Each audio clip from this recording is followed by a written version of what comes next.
Aujourd'hui, parlons du fait divers. C'est un ensemble de services communiquant ensemble via le protocole ActivityPub, qui est un ensemble de règles qui s'appliquent aux moyens de communication numérique. Ces services peuvent être entre autres des services de microblogging, de partage d'audio ou vidéo ou de partage d'images. Ici, on va surtout parler des services de microblogging Mastodonte et Pleroma, mais sachez que le reste des services fonctionnent de manière similaire et sont tous interconnectés. Parmi ces services, vous pouvez trouver des alternatives à Twitter comme Pleroma, Mastodon, Misky ou encore GNU Social. L'intérêt d'utiliser le même protocole est que ces plateformes peuvent communiquer entre elles et sont donc toutes interconnectées. On montrera un peu plus tard des exemples. Ces services sont fédérés. Cela signifie que plusieurs serveurs, appelés instances, communiquent entre eux et qu'on peut choisir sur lequel s'inscrire. Sur le fait divers, chacun a une adresse qui lui est propre, composée de son nom et de son instance. Par exemple, si Kirchheis s'inscrit sur l'instance Librosphère, il aura l'adresse kirchheis@librosphère.fr. S'il choisit mastodon.social, son identifiant sera kirchheis@mastodon.social. Cela fonctionne un peu comme avec les courriels, où l'adresse a aussi la forme non @server et où, par exemple, une personne sur Gmail peut envoyer un mail à une autre sur Outlook. Ici, annerose@librosphère.fr peut interagir avec kirchheis@mastodon.social. Comme pour les courriels, vous ne pouvez pas changer cette adresse. Si vous voulez trouver Kirchheis ou le mentionner, il suffit de taper @kirchheis@mastodon.social, mastodon.social étant son instance. Un autre exemple très commun de service décentralisé est le téléphone. Chacun est libre de choisir son fournisseur, ici opérateur, comme par exemple SFR, Bouygues, Orange, Free, et de communiquer avec les personnes étant chez un autre opérateur. Les identifiants sont dans ce cas les numéros de téléphone, et vous choisissez vous-même l'opérateur qui vous convient en fonction du contrat que vous acceptez. La fédération et la décentralisation sont donc en réalité des aspects très courants de notre vie, mais elles peuvent s'appliquer aussi à d'autres services que les courriels. Ici, on parle du microblogging comme Twitter, mais il y a aussi la messagerie instantanée via les protocoles Matrix ou XMPP qui assurent les mêmes fonctionnalités que Messenger et WhatsApp, ou encore le partage de contenu vidéo avec Peertube. L'intérêt de tout ceci est que le réseau n'appartient à personne. Pas de propriétaire, pas d'actionnaire. Ainsi, chaque instance définit ses propres lois ou centres d'intérêt, tout en gardant pour la plupart le contact avec les autres instances. Vous trouverez donc forcément une instance qui vous correspond, à vous et vos exigences. Et même si vous êtes déçu par votre instance, libre à vous d'en changer, voire même de créer la vôtre. Donc comme pour les courriels, il faut trouver un fournisseur, une instance. Si vous vous inscrivez sur mastodon.social, qui est l'instance principale des développeurs de Mastodon, ça risque de laguer fortement. Ah, il paraît même que ça lag déjà. Non, il faut trouver d'autres instances. Il y a plusieurs sites qui vous permettent de trouver des instances. Mais comme mentionné plus haut, Mastodon n'est pas le seul logiciel de microblogging faisant partie du fait divers. Il y a aussi Pleroma qui offre des fonctionnalités supplémentaires dont on parlera plus tard. Les liens sont dans la description. Que vous choisissiez une instance Pleroma ou une instance Mastodon, vous serez toujours capable de communiquer avec les autres instances Pleroma et Mastodon. Si vous voulez, vous pouvez vous inscrire sur librosphère.fr, une instance francophone très sympathique. Mais dépêchez-vous, je ne sais pas jusqu'à quand les inscriptions resteront ouvertes.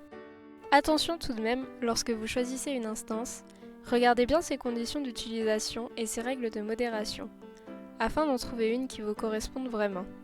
En général, ils mettent aussi les instances qu'ils bloquent. Cela signifie que les messages entre l'instance en question et celle bloquée ne passeront pas. Vous ne pourrez donc pas suivre les utilisateurs de l'instance bloquée et inversement. Si l'esprit de microblogging reste le même que Twitter, le fait divers possède des fonctionnalités supplémentaires et différentes. Nous mentionnerons aussi les fonctionnalités propres à Pleroma. La limite de caractères dans un message dépend de l'instance. Elle est par défaut à 5000 sur Pleroma et à 500 sur Mastodonte. Elle peut être changée par l'admin de l'instance. Il n'y a pas de publicité, bien que ça dépende de l'instance. Il n'y a pas d'algorithme de recommandation. Vous verrez sur le fil d'univers connu ce que vous aimez, mais aussi ce que vous aimez moins. Pas de crainte, vous pouvez toujours bloquer ou masquer des gens, et même des instances entières. Vous pouvez utiliser des gifs comme image de profil et bannière. Vous avez plus de 4 choix pour un sondage, ainsi que la possibilité de voter pour un seul ou plusieurs choix. Il y a plusieurs niveaux de confidentialité pour une publication donnée. Elle peut être visible dans l'ensemble du réseau connu. La publication apparaîtra sur le fil de toutes les instances fédérées à la vôtre. On reparle de ce fil plus tard. Non listé. La publication n'apparaît pas sur les fils publics, mais est visible sur le profil de la personne.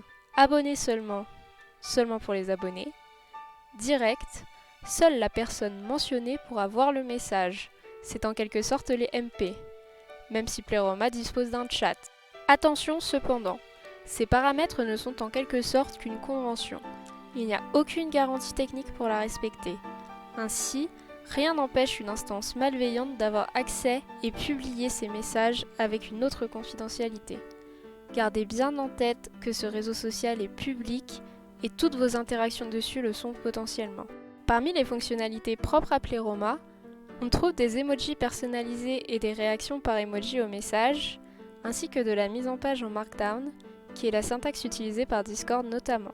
Comme sur Twitter ou n'importe quel autre service, les modérateurs et les gens qui gèrent votre instance peuvent voir tous vos messages, qui ici ne sont pas chiffrés de bout en bout. Oui, ça vaut même pour Discord et Telegram, hors messages privés chiffrés de bout en bout.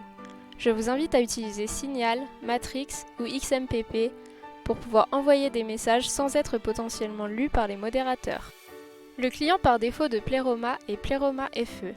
Un client, c'est simplement l'interface graphique qui permet d'accéder au service. Mais on a aussi Soapbox, un client plus moderne et plus proche de Twitter. Bon, comme c'est le client que je vous conseille pour navigateur, c'est celui dont on va parler. Le Fediverse étant un réseau social fédéré, il y a une grosse différence avec Twitter sur la façon dont est affiché votre fil d'actualité. En fait, il en existe 3. Il y a le réseau connu, ou Fediverse sur Soapbox, c'est-à-dire tous les posts publics de toutes les instances avec lesquelles votre instance est fédérée. Ensuite vient le fil d'actualité local. Pour moi, c'est LibreSphere. C'est tous les messages publics des membres de votre instance. Enfin, le fil d'actualité, qui s'appelle Accueil sur Soapbox, c'est toutes les publications non directes des gens que vous suivez. Pensez aussi à remplir votre bio, il y a de la place. Si vous ne souhaitez pas être suivi par des bots, certains le font pour recenser les utilisateurs, mettez le mot croisillon NoBot dans votre bio.